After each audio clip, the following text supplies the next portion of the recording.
I am Crystal, 32 years old, and the secret CEO of a tech empire worth billions. My family has no idea. For years, they have belittled my career choices, dismissed my ambitions, and treated me like the family disappointment. Tonight at Christmas dinner, my sister Veronica smirked as my mother announced I would be sleeping in the unheated garage while her boss got the guest room. My hands trembled with silent rage beneath the table. 5 years I have hidden my success, endured their mockery. They have no clue that tomorrow everything changes. Before I tell you how I went from sleeping in a frozen garage to watching my family's jaws drop, let me know where you're watching from and subscribe for more stories about standing your ground. I grew up in suburban Boston in a family that valued traditional markers of success. My parents, Julia and Richard Montgomery, had very specific ideas about what achievement looked like. Prestigious universities, conventional career paths, and the external validation that came with them. My older sister Veronica, now 38, was the golden child who checked every box on their list of expectations.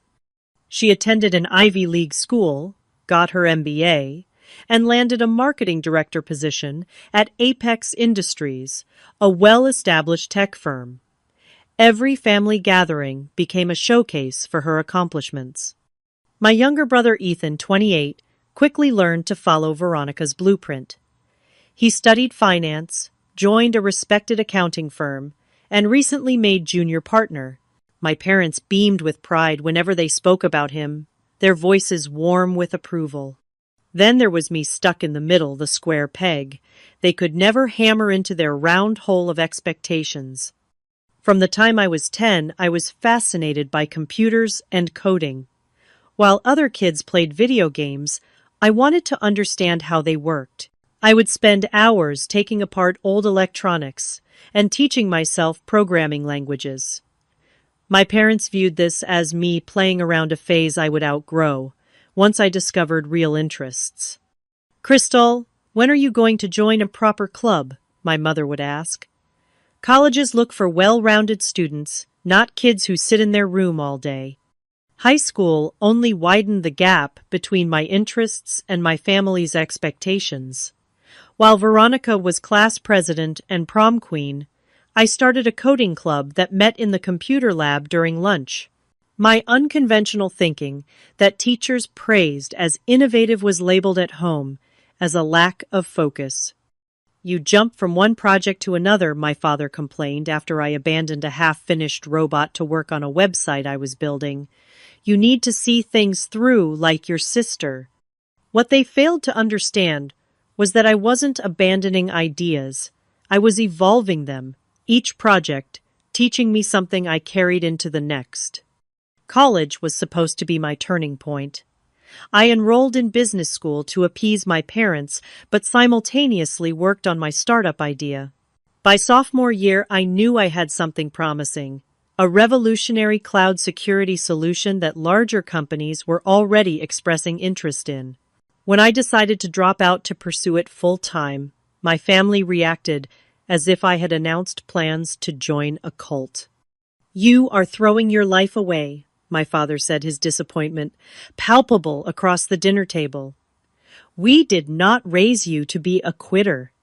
Even if this little project of yours works out, which it won't, what kind of life will that be?"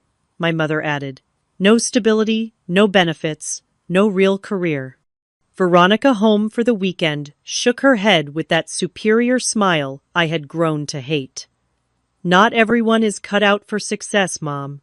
Some people need to learn the hard way." The comparisons became relentless after that. Every family gathering turned into a showcase of Veronica's achievements, juxtaposed against my perceived failures. She would arrive in her luxury car dressed in designer clothes, talking about her corner office and team of subordinates. My parents introduced her with pride at neighborhood functions while awkwardly changing the subject when asked about me. "Veronica just closed a 7-figure marketing deal," my father would tell anyone who would listen. "Crystal is." Still figuring things out, my mother would say when forced to acknowledge my existence. The turning point came 3 years ago at Thanksgiving dinner. I had just secured $2 million in seed funding, but when I tried to share the news, Veronica interrupted with an announcement about her promotion to senior director. "That's wonderful, sweetheart," my mother exclaimed, completely forgetting I had been mid-sentence. As everyone raised their glasses to toast Veronica, I made a decision. I would stop seeking their approval.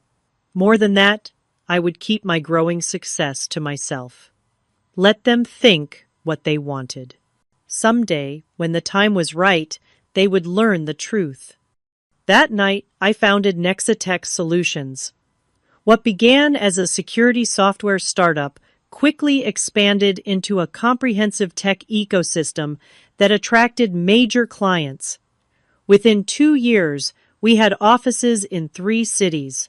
By year 3, we had gone international. I built strategic partnerships, acquired smaller companies, and reinvested profits to fuel exponential growth, all while maintaining a modest public persona. As CEO, I made the unconventional choice to remain anonymous in industry circles, operating through trusted executives for public appearances. It was partly a business strategy, allowing us the advantage of being underestimated by competitors, but mostly it was personal. I wasn't ready for my family to know. The emotional toll of living this double life was significant. I owned a penthouse downtown, but told my family I rented a studio apartment.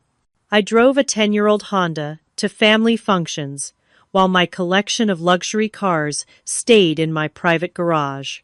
I endured questions about when I would get a real job while running board meetings for a company valued at billions. 5 years after dropping out, I orchestrated our biggest move. Yet the acquisition of Apex Industries, the very company where Veronica built her career, the irony wasn't lost on me. Soon, without knowing it, my golden child sister would be working for the family disappointment. The acquisition papers for Apex Industries arrived in my office exactly 1 week before Christmas. I sat at my desk running my fingers over the embossed logo now stamped with a Nexatech company beneath it. 5 years of work had culminated in this moment. The company that had fueled my sister's superiority complex was now mine. "Would you like me to arrange the announcement to the Apex employees?" my assistant Diane asked. I shook my head. "Not until after the holidays. Let them enjoy Christmas without worrying about corporate restructuring." What I didn't say was that I wanted one last family gathering with the old dynamic intact. One final Christmas with them, unaware before everything changed. The annual invitation from my parents had arrived via text as perfunctory as ever: Christmas Eve dinner at 6. Let us know if you're coming. No warmth, no excitement at the prospect of seeing me. Just logistics. I texted back my acceptance, though every instinct told me to decline. 5 years of conditioning had taught me what to expect. Hours of Veronica's boasting, my parents' thinly veiled disappointment, and Ethan's quiet allegiance to the family hierarchy that placed me firmly at the bottom. Despite owning a fleet of luxury vehicles, I drove my trusty Honda Civic to my parents' suburban home on Christmas Eve. The modest car was part of my cover, but it also served as armor. It reminded me that I had nothing to prove to them, that their validation no longer determined my worth. I pulled into the driveway behind an ostentatious Jaguar I didn't recognize. Inside, I found my answer.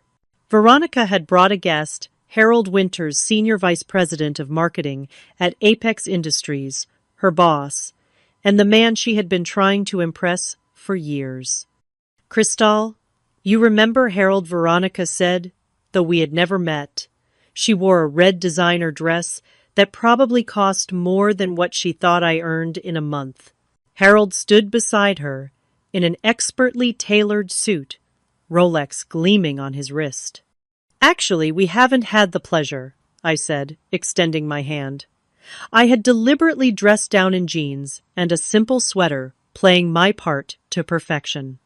Crystal, there you are, my mother called from the kitchen doorway. I could use some help with the vegetables. Veronica and Harold are catching up with your father in the living room. And there it was, the familiar pattern. Veronica entertained in the living room while I was relegated to kitchen duty.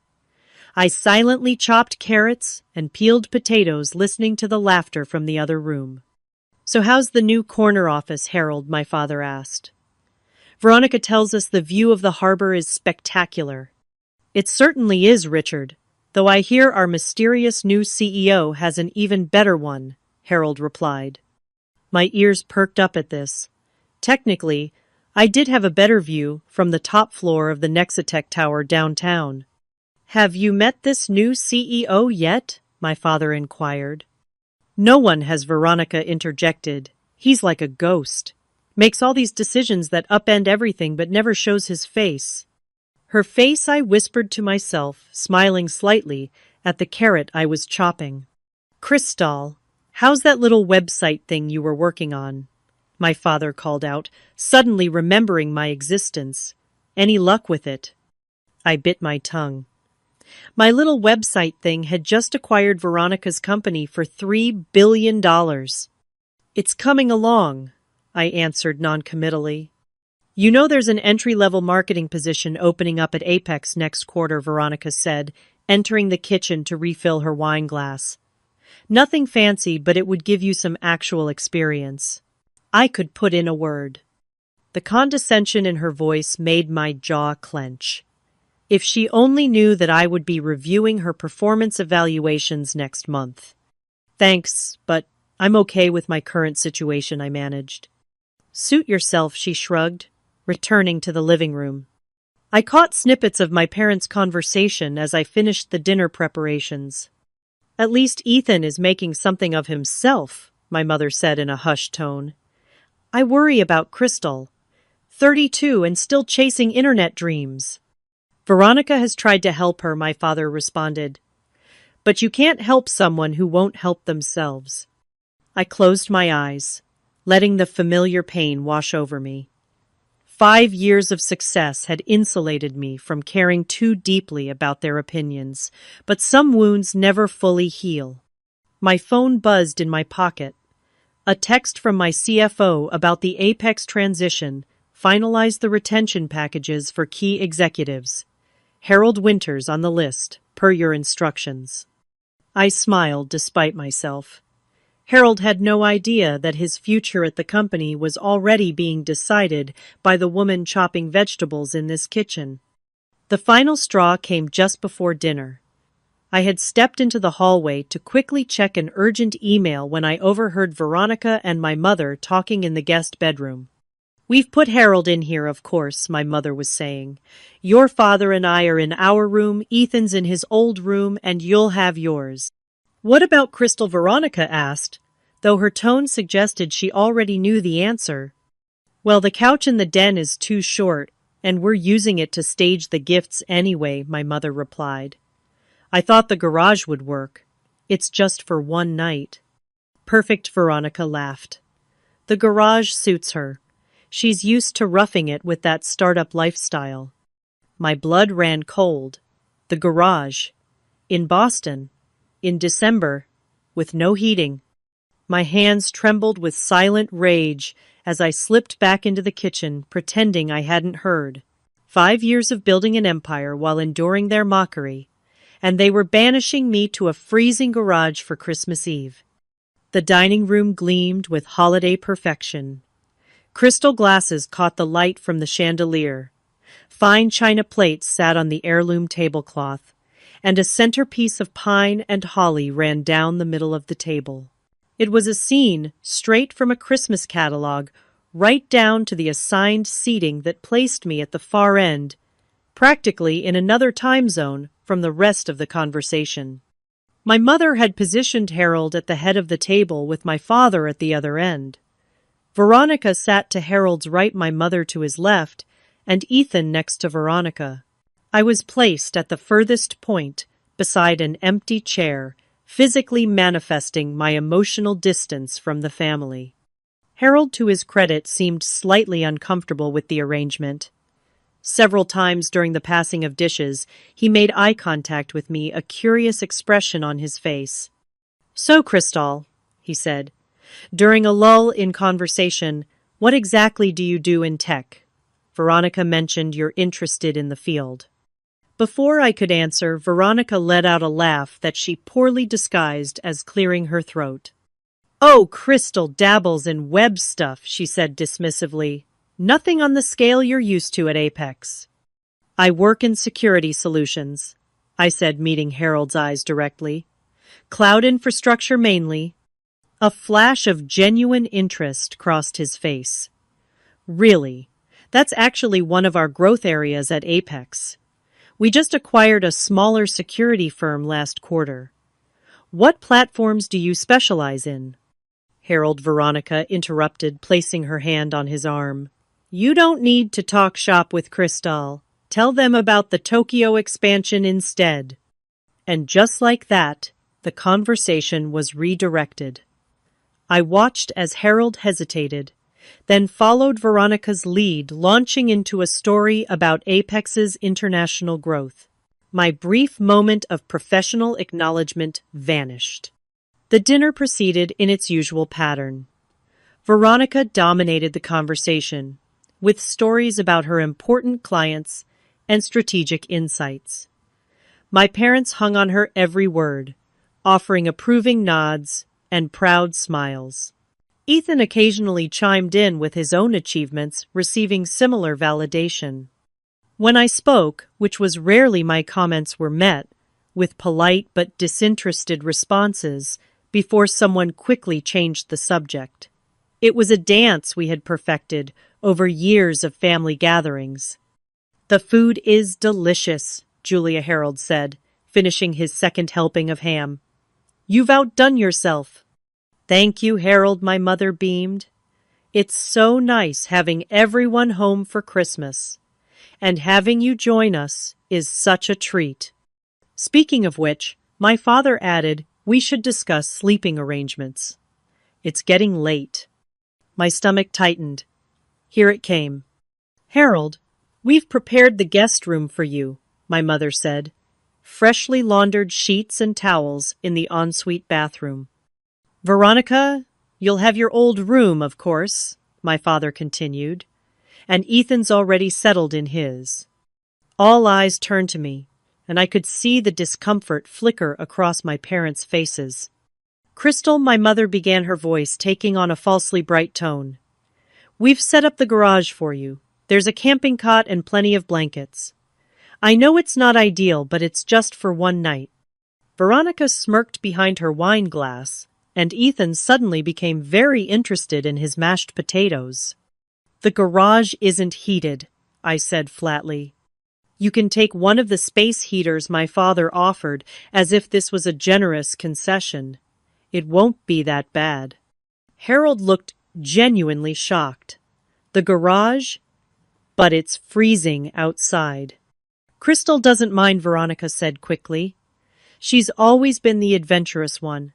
Haven't you, sis?" The condescension in her voice made my blood boil. I knew then that she had orchestrated this, bringing Harold specifically to ensure I would be the one displaced. "I'm sure we could figure something else out," Harold suggested, looking uncomfortable.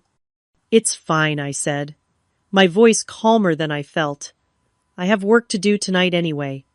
After dinner, I followed my mother to the garage to see my accommodations. What greeted me was worse than I had imagined. The space was cluttered with storage boxes, old exercise equipment, and forgotten Christmas decorations. In the center was a sagging camping cot with a thin mattress. A pile of mismatched blankets sat at one end, and a small space heater that looked like it was from the 90s stood nearby. "It's just for one night," my mother repeated, not quite meeting my eyes. "And you're always on that laptop of yours anyway. You probably won't even notice." I said nothing, as she retreated back into the warmth of the house. When the door closed behind her, I sat on the edge of the cot and pulled out my phone. The temperature reading showed 28 degrees. Inside the garage, it might be slightly warmer, but not by much. I opened my laptop password, protecting the screen, as was my habit, and saw an urgent message from my executive team. The final details of the Apex acquisition needed my approval before the morning announcement. Tomorrow at 9 a.m., a company-wide email would go out to all Apex employees, including Veronica and Harold, revealing Nexatech as their new parent company. It would also reveal me as the CEO. As I reviewed the documents, a plan began forming in my mind. Why wait until tomorrow? Why not take control of this narrative now? My phone buzzed with a text from my assistant. Prepared to send the executive briefing tonight instead of tomorrow morning, if you approve. All department heads at Apex will be notified simultaneously. I looked at the time, 8:30 p.m. on Christmas Eve. Harold and Veronica would both receive the notification as senior staff members. Harold's reaction in particular would be impossible to hide. My finger hovered over the reply button. 5 years of hiding, of enduring their dismissal and disrespect. 5 years of biting my tongue and playing small. Was I really going to let them banish me to a freezing garage on Christmas Eve? The garage door opened, and Harold stepped in looking sheepish. "Sorry to intrude," he said. "I just wanted to check if you were okay out here. It's really cold." Before I could respond, his phone chimed with an incoming email. Then again, and again. Harold frowned, pulling his phone from his pocket. That's strange. Multiple urgent messages from the executive team on Christmas Eve. He opened the first email, and I watched as his expression shifted from confusion to shock. "This says Apex has been acquired by Nexatech Solutions," he said, looking up at me. "Effective immediately."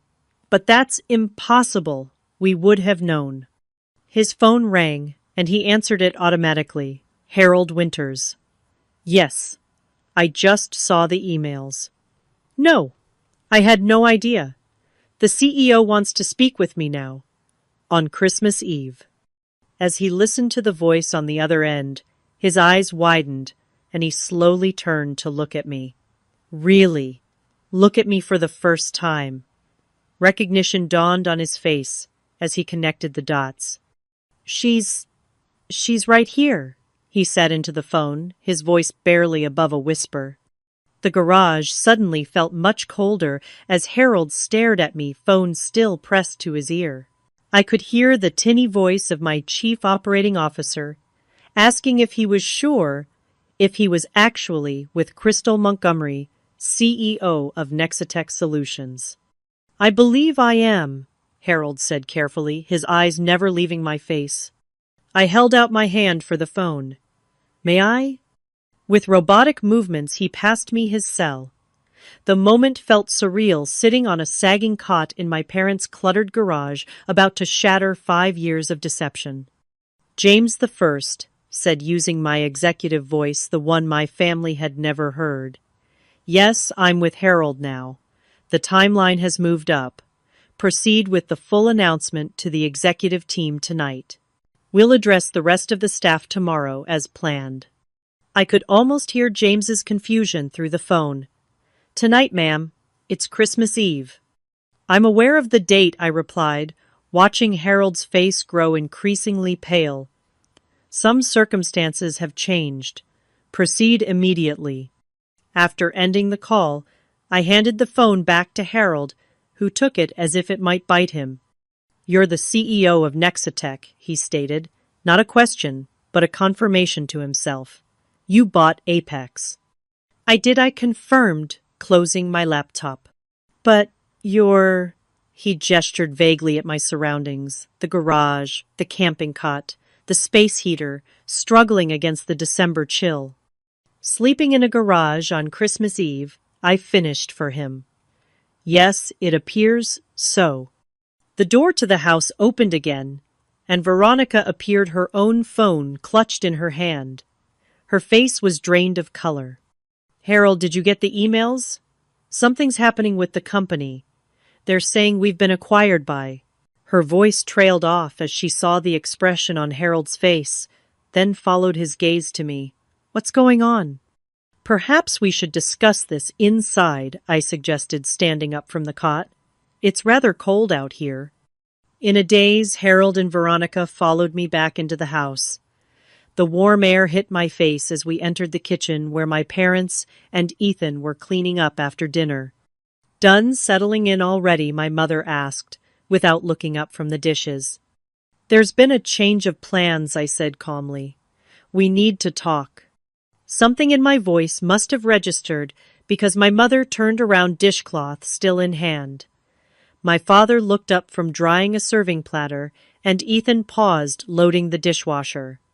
"What's wrong?" my father asked, looking between me and the shell-shocked expressions on Veronica and Harold's faces. Harold's phone rang again, breaking the tension. He glanced at the screen, then at me, clearly unsure what to do. "You should answer that," I told him. "It's probably the CFO with the retention package details." His eyebrows shot up, but he answered the call, putting it on speaker, perhaps without even realizing it. "Harold, it's Greg from Finance.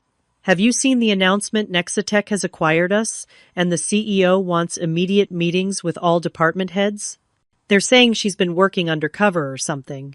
Do you know anything about this?" The kitchen fell completely silent. 5 pairs of eyes fixed on me. "Greg, I'll call you back," Harold said, faintly ending the call. "Crystal," Veronica began, her voice unusually high. "What is he talking about? What do you know about this?" I looked around at my family, at the kitchen, where I'd spent countless holidays feeling invisible.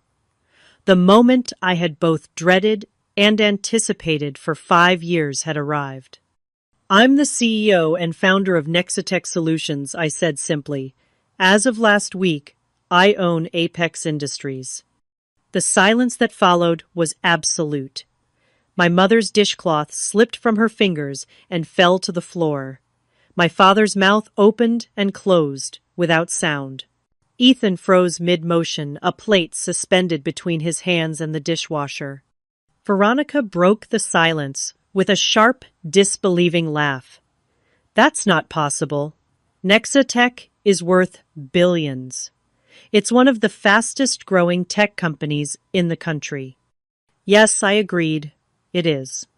"But you dropped out of college," my father stammered. "You've been working on some small startup." "That small startup was Nexatech," I explained. "It hasn't been small for quite some time." "You're lying," Veronica accused, though. Doubt had begun to creep into her voice. "This is some kind of joke." In response, I pulled out my phone and opened a secure app that connected directly to the Nexatech system. I entered my authorization code and turned the screen toward them, showing the dashboard that only the CEO could access. "This is real-time data from our global operations," I explained. "Our current valuation is just over $11 billion. We have 7,000 employees across 4 continents. And as of last week, that includes everyone at Apex Industries." Harold had begun nodding slowly, pieces falling into place. "The security innovations, the management, restructuring the focus on cloud infrastructure, that was all you." "Every bit of it," I confirmed. "But why didn't you tell us?" my mother asked, finding her voice at last. "All this time we thought—" "You thought I was a failure," I finished for her. "You made that abundantly clear. At every holiday, every family gathering, every phone call. We were concerned," my father protested weakly. "We wanted security for you." "No," I corrected him, years of pent-up emotion finally breaking through. "You wanted me to be like Veronica, to follow a path you understood. When I chose differently, you decided I was lost. You never once asked what I was building, or showed any real interest in my work." "That's not fair," Veronica interjected. "We tried to help you. I offered you jobs connections. You offered me entry-level positions and spoke to me with condescension. I countered. You brought your boss to Christmas dinner and had me banished to the garage so you could impress him. Harold winced at this, looking deeply uncomfortable. I didn't know you'd be in the garage, he said quietly. I would never have agreed to stay if I'd known. My mother stepped forward, her expression, shifting to something I rarely saw, directed at me respect, and perhaps a touch of fear. Crystal, sweetheart, if we had known about your company, of course we would have supported you. We've always wanted what's best. Please don't, I interrupted, raising a hand. Don't pretend that you would have treated me differently if you'd known I was rich. That only makes it worse. The kitchen fell silent again. My phone continued to buzz with notifications as the news spread through the executive ranks at both companies. Outside snow had begun to fall, dusting the window panes with white. So what happens now? Ethan asked, speaking for the first time. With Apex, I mean. Business continues as usual for most employees, I explained, grateful for the practical question. There will be some restructuring at the executive level, but no mass layoffs. Veronica's face had gone from white to gray. And me, am I fired? The question hung in the air. 5 years ago, I might have savored this moment, the power to determine my sister's fate. Now, it just felt hollow. No, Veronica, you're not fired, I said. Your marketing strategies have been effective, whatever our personal differences. But you will be reporting to a new director starting next month.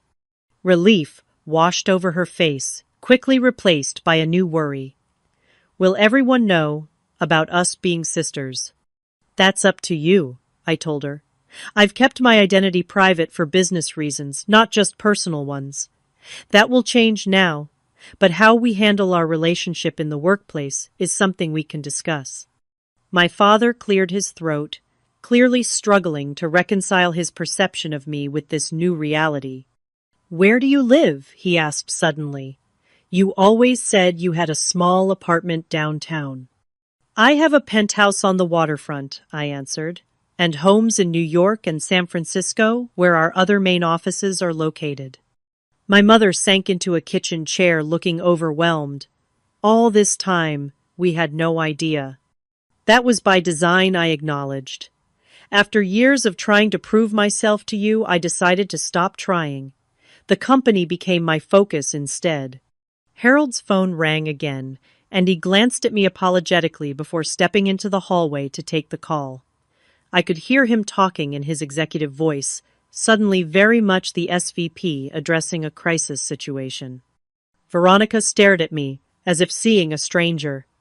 In many ways, she was. The Crystal she knew, the little sister she had alternately ignored and patronized, had never existed. Not really. I suppose I should get my things from the garage, I said, into the awkward silence. I'll find a hotel for tonight. No, my mother exclaimed, jumping to her feet. You can't leave now. It's Christmas Eve and your family. The irony of her sudden concern wasn't lost on anyone in the room. The guest room is already prepared, my father added hastily. Harold can take the den, or the garage if necessary. I wouldn't put anyone in that garage, I said firmly. Not even for one night. Harold returned, slipping his phone into his pocket. That was the board chairman. They've called an emergency meeting for tomorrow morning. He looked at me with new respect in his eyes. Your team works fast. Efficiency has always been a priority at Nexitech, I replied. The dynamics in the room had shifted completely. My family stood awkwardly in their own kitchen, suddenly unsure of their place. The power balance that had defined our relationships for decades had been upended in the span of 15 minutes. I need some air, Veronica said, abruptly heading for the back door. After a moment's hesitation, I followed her. The back porch was covered in a thin layer of fresh snow, glittering under the porch light. Veronica stood at the railing, her breath, forming clouds in the cold air. "Are you really going to keep me on?" she asked, without turning around. "Or was that just for show in front of everyone?" I meant what I said, I told her, joining her at the railing. "Your work is good, Veronica. Our personal history doesn't change that." She nodded slowly, still not looking at me. "I've been horrible to you." "Yes," I agreed simply. "You have. And now you're my boss." She laughed, a short, humorless sound. God, the irony. "Life is full of unexpected twists," I said. Finally, she turned to face me. "Why didn't you tell me all these years watching me brag about Apex, knowing you could buy and sell us 10 times over? Why let me make such a fool of myself?" I considered her question carefully, searching for the honest answer. At first it was self-preservation. The company was growing but still vulnerable. Then it became habit. And maybe part of me was waiting. Waiting for what? "For one of you to see me," I admitted. "To be interested in my life without knowing what I had accomplished. To value me, not for my success." Tears welled in Veronica's eyes, something I couldn't remember seeing since we were children. "I don't think I know how to do that anymore. With anyone." It was perhaps the most honest thing she had ever said to me.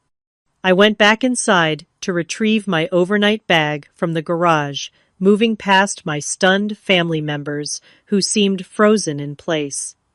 When I returned to the house, Harold was collecting his belongings from the guest room. "I've called a car service," he told me. "I think it's best if I give your family some space tonight." "You don't have to leave," I said. "I think I do," he countered with a wry smile. "Besides, I have about 100 emails to answer before morning. Apparently my new boss is quite demanding." For the first time that evening, I felt a genuine smile tug at my lips. "Is that so?" "Her reputation precedes her," he confirmed, then added more seriously, "For what it's worth, you've built something remarkable. The security framework you developed revolutionized the industry. I'm actually looking forward to seeing where you take Apex." With that unexpected vote of confidence, Harold departed, leaving me alone with my family for the first revelation's aftermath. The living room had never felt so silent. We sat in our usual places, yet everything had changed. My parents occupied their matching recliners. Ethan perched on the arm of the sofa, Veronica curled into the corner of the love seat. And I sat on the ottoman, all of us separated by more than just physical space. So my father finally broke the silence. A tech empire. It wasn't quite a question, but I nodded anyway. "Yes."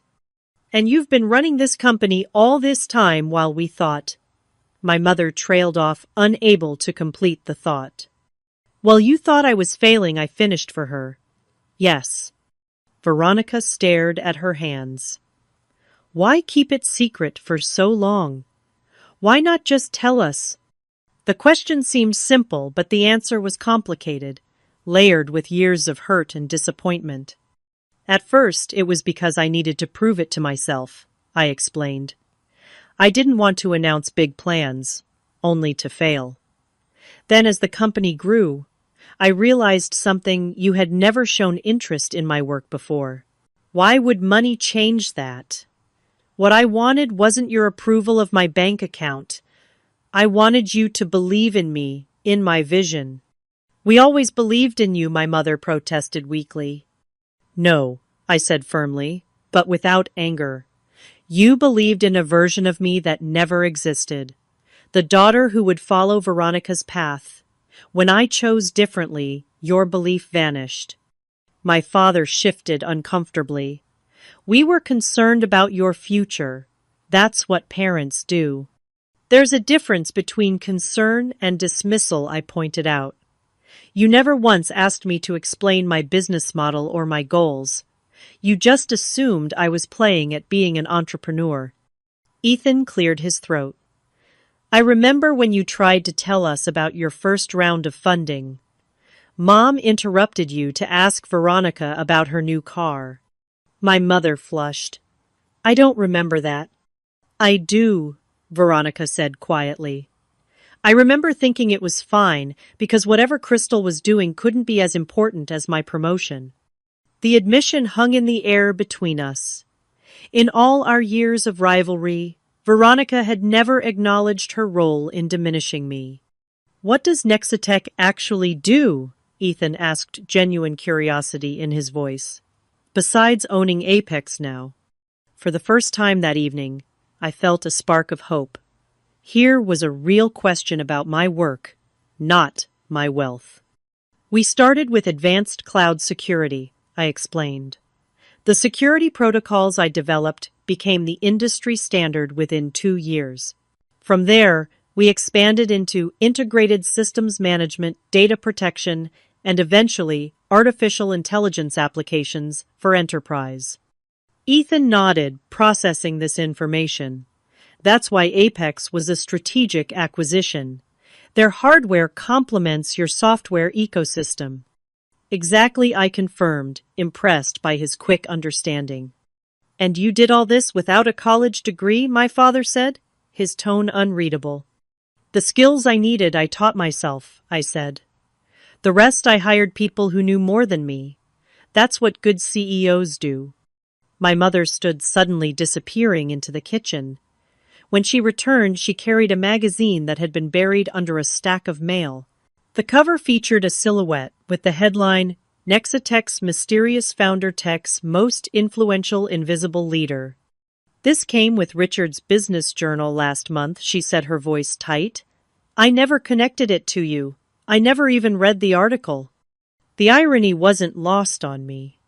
Evidence of my success had literally been sitting on their coffee table unread and unnoticed. Does this mean you're rich? My father asked awkwardly. Yes, I answered simply. Very. Veronica made a sound between a laugh and a sob.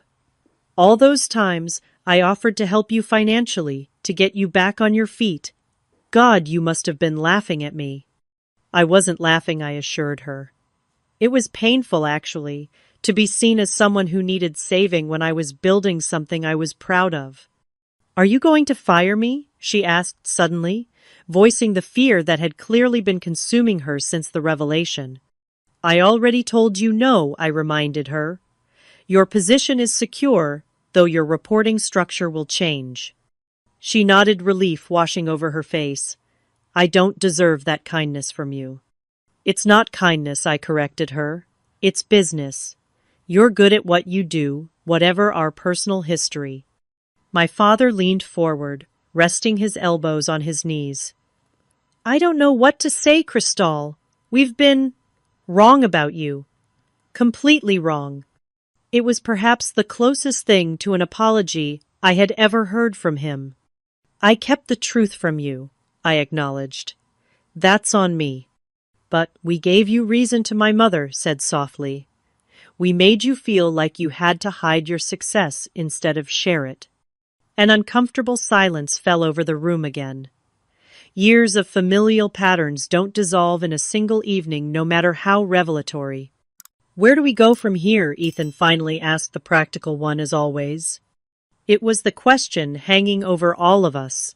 How do you rebuild relationships based on fundamental misconceptions?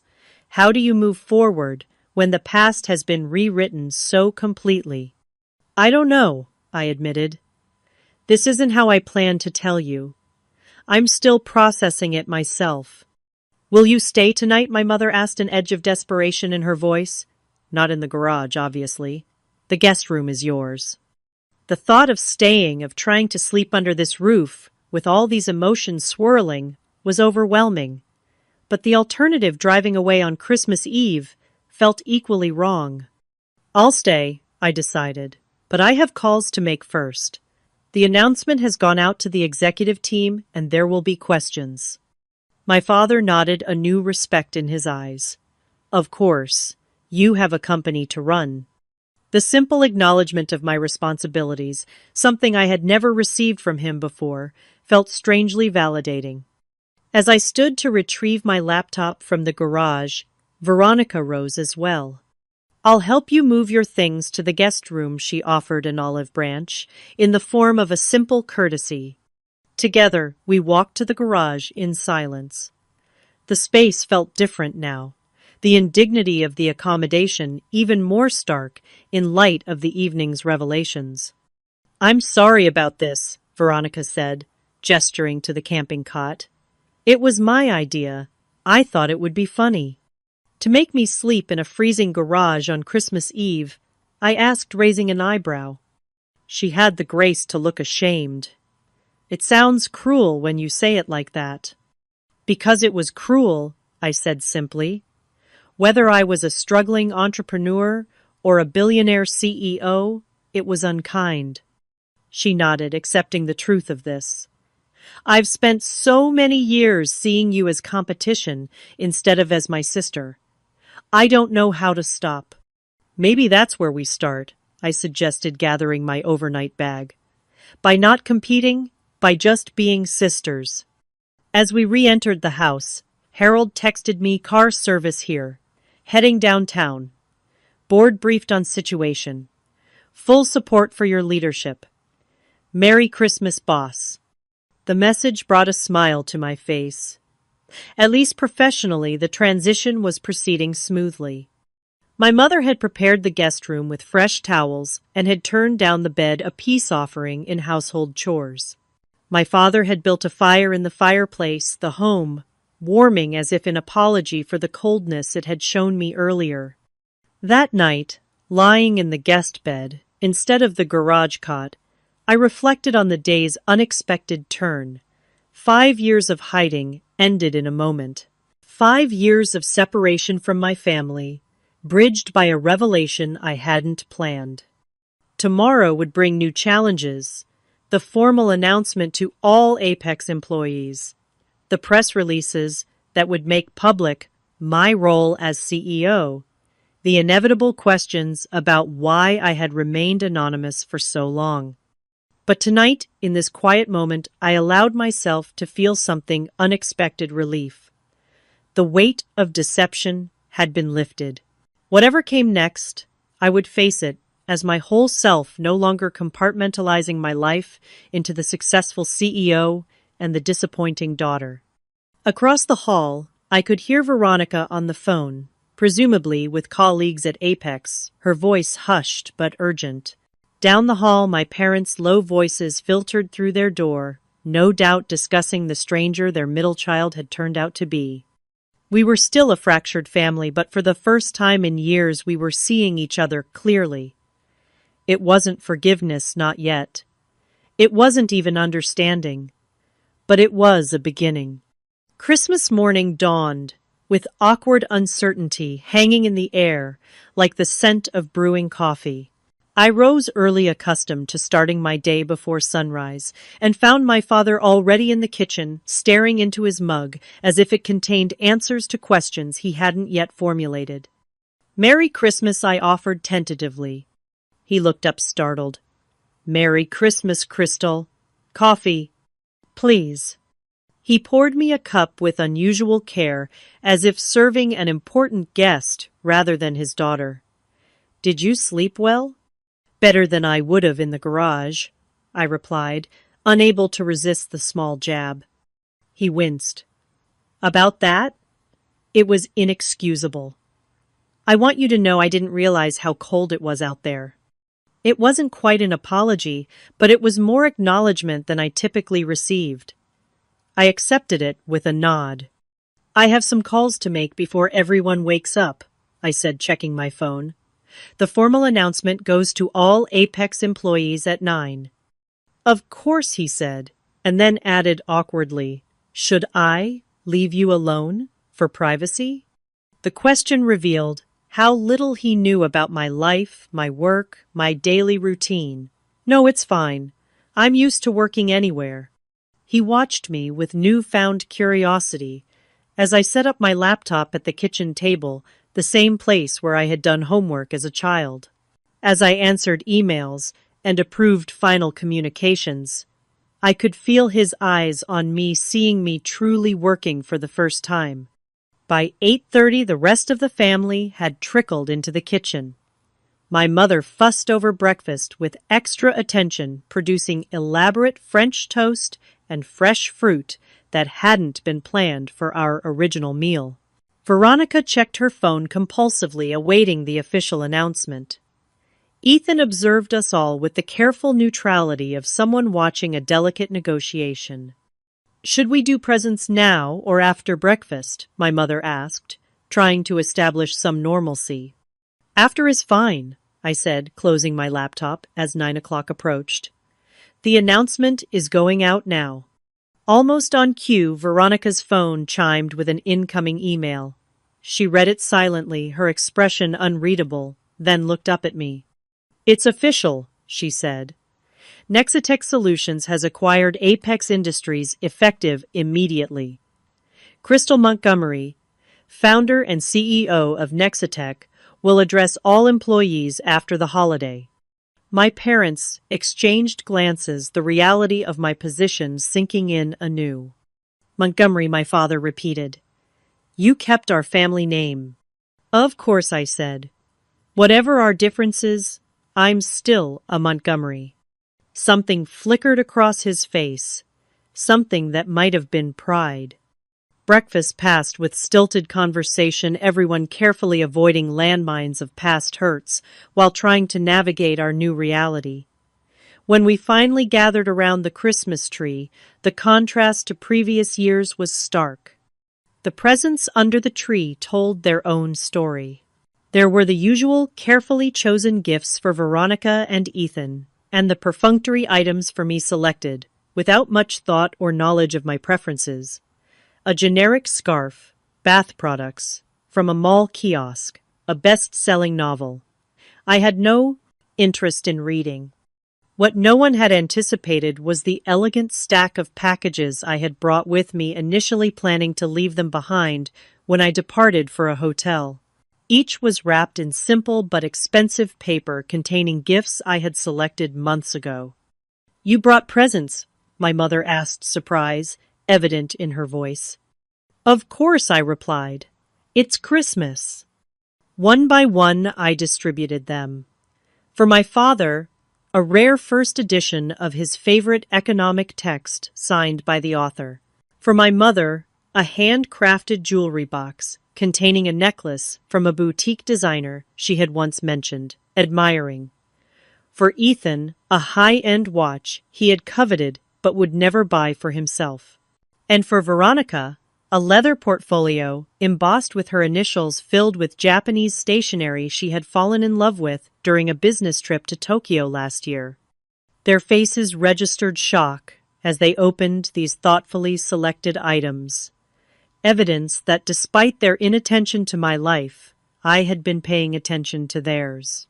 "How did you know about the necklace?" my mother asked, fingering the delicate pendant. "I only mentioned it once years ago." "I listen," I said simply. "I always have." My father cleared his throat, visibly moved by his gift. This must have been nearly impossible to find." "Not impossible," I corrected him. "Just required some persistence." Veronica traced her fingers over the embossed leather. "You remembered about Tokyo." "You talked about that stationery shop for weeks afterward," I reminded her. "How the paper felt different from anything you'd used before." They exchanged uncomfortable glances, the contrast between their hastily purchased gifts and my carefully chosen ones, highlighting the imbalance in our relationships. "We have something else for you," my mother said, suddenly disappearing into her bedroom. She returned with a small, hastily wrapped package. "We got this morning. Your father went to the 24-hour pharmacy while you were on your calls."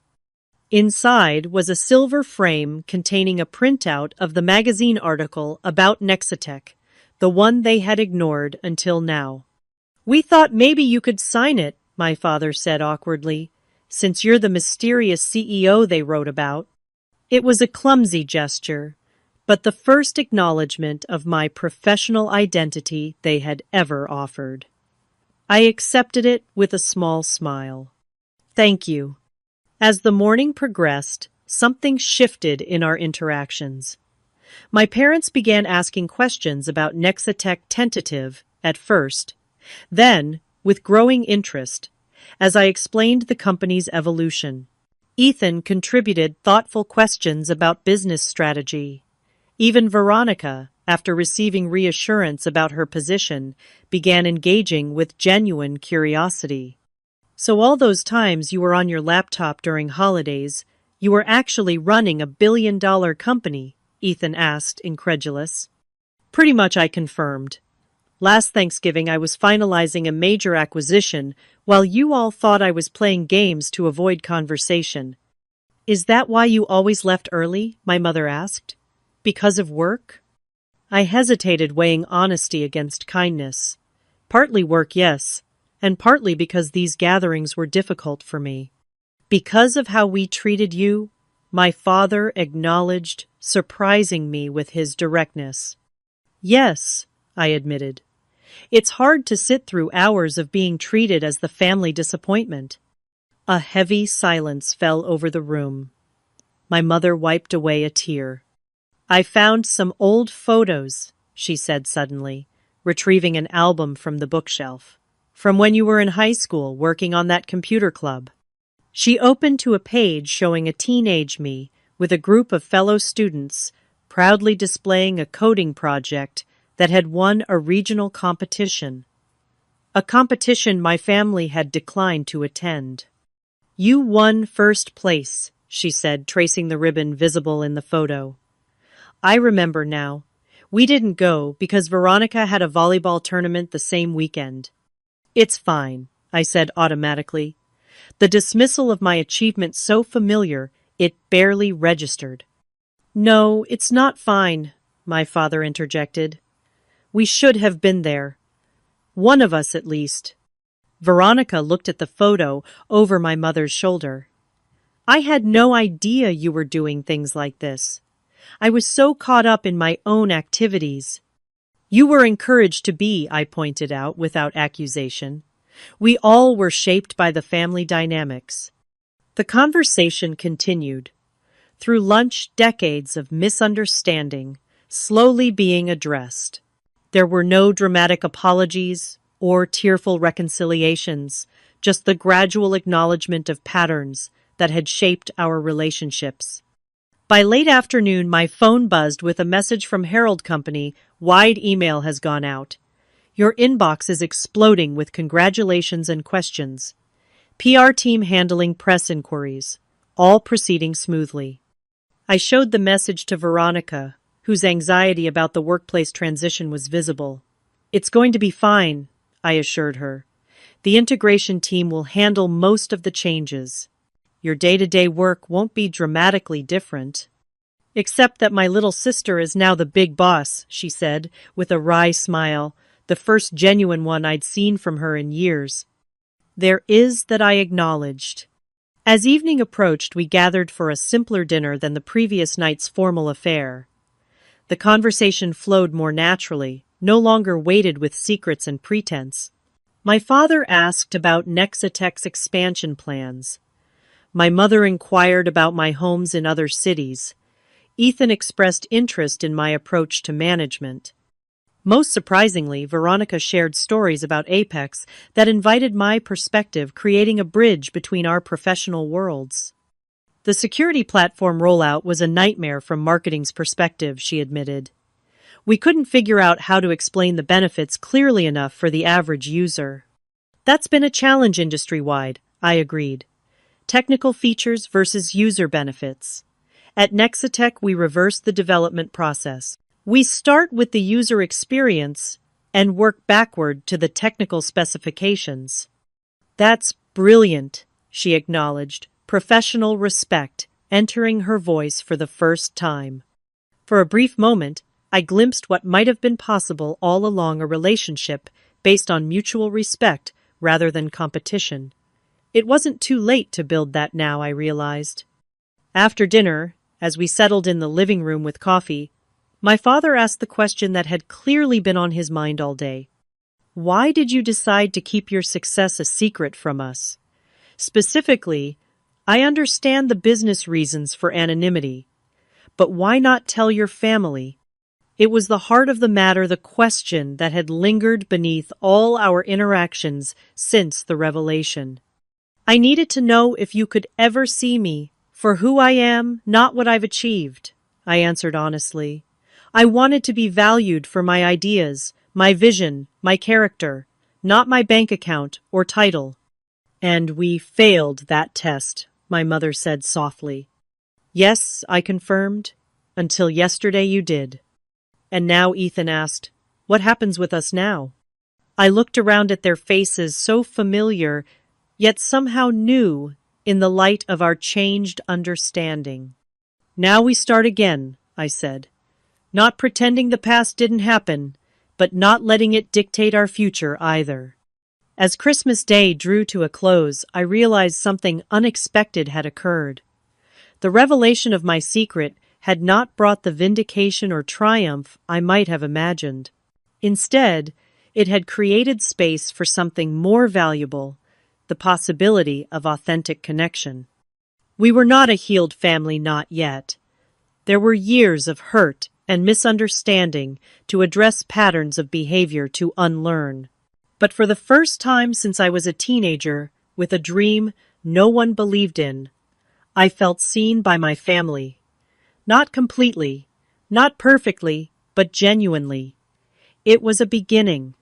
6 months after that fateful Christmas, I stood on the deck of my lakeside home, watching my family arrive for our summer gathering.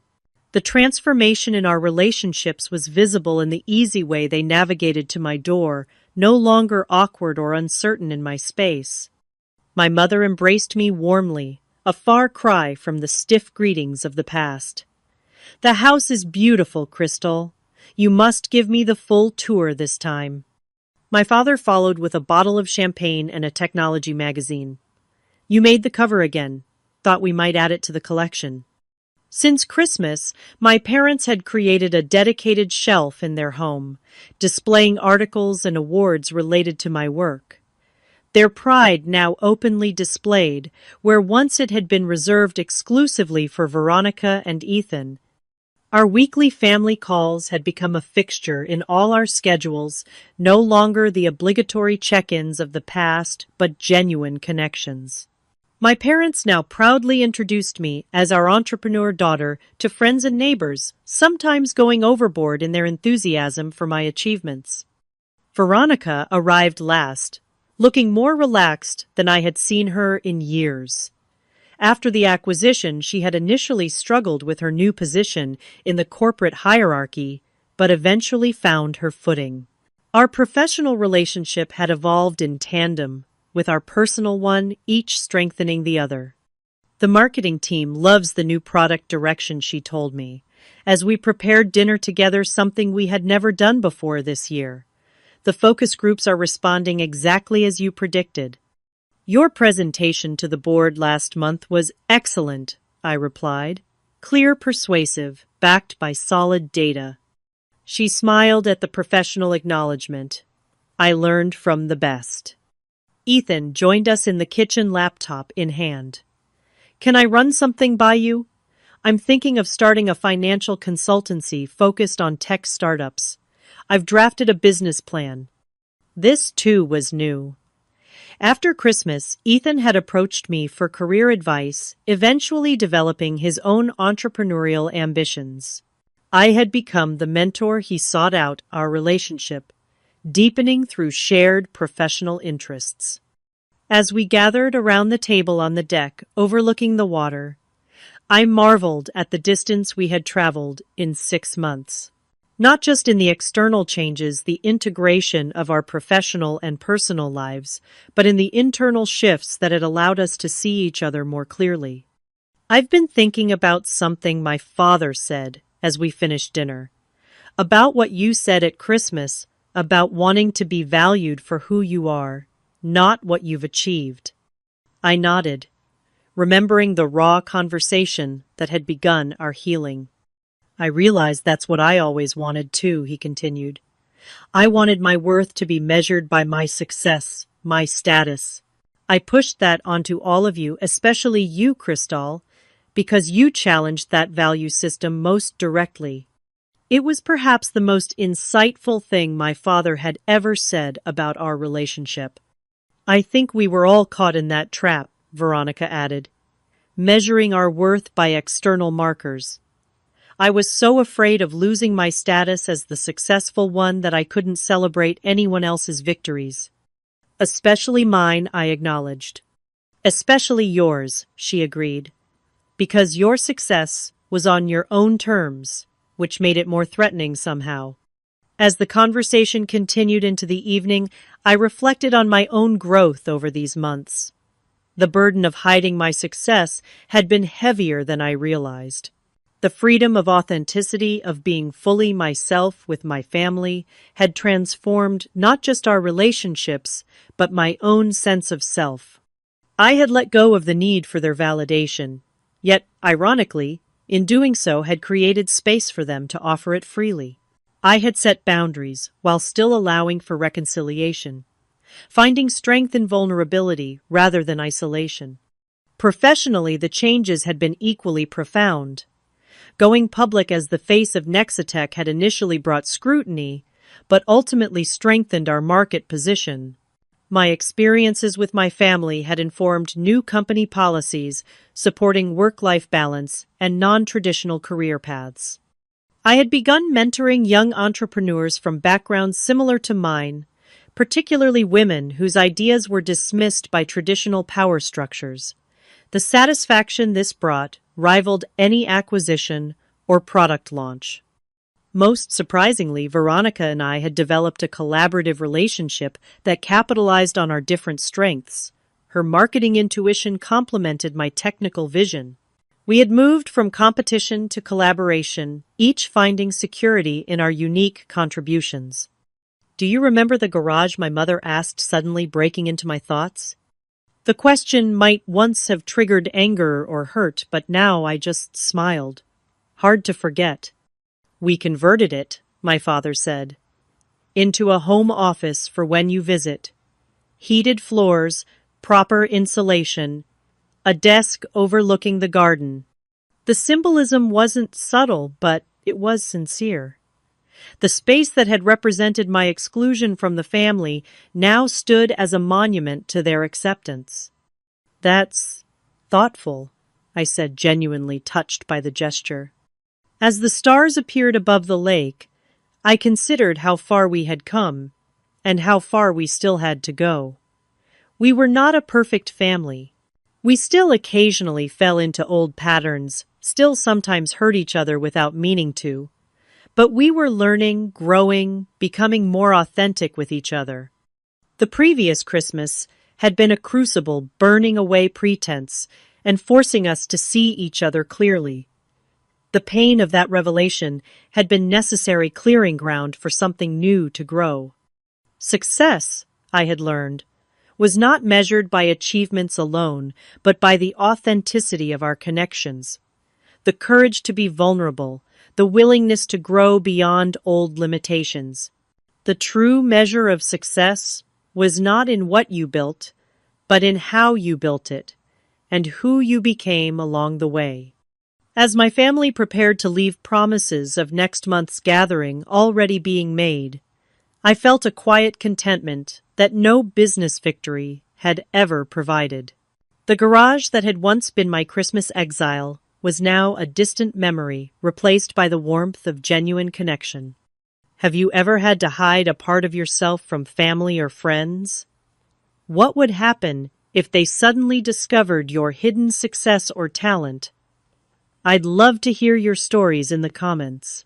Don't forget to like and subscribe if this resonated with you, and share with someone who might need a reminder that sometimes the people who dismiss your dreams are the ones who most need to see you succeed. Thank you for listening to my story.